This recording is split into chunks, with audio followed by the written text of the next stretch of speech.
At about 5:25, we had an officer conducting a traffic stop in the city, and in the process of doing that traffic stop, he was flagged down by somebody who said that he had just been a victim of a carjacking. Quickly, the officer responded, got on the radio and reported to other officers in the area that this carjacking had occurred. He reported it was a green 1993 BMW, and the car was last seen traveling eastbound on Pleasant Valley Road. The victim advised also the officer that he had been pushed out of the vehicle during a test drive. So this car evidently was for sale. He's on a test drive. Individual pushes him out of the car. Next thing you know, we've got a carjacking taking place.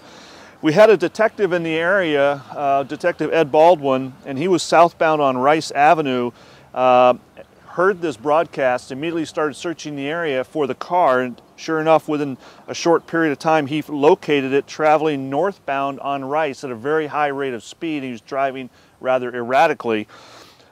He radioed in for patrol units for backup, and we did a high-risk stop.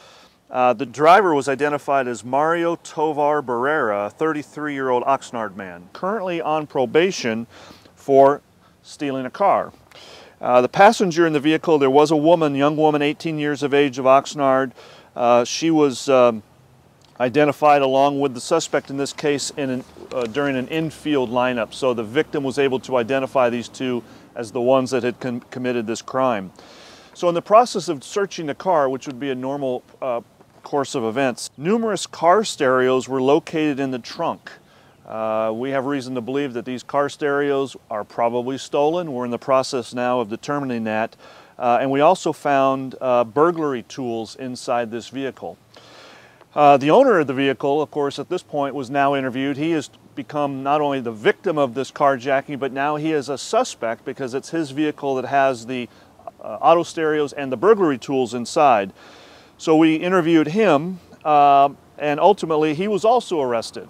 And he was arrested for possession of burglary tools. So we've got a carjacking that takes place in the course of a test drive. The car evidently was for sale.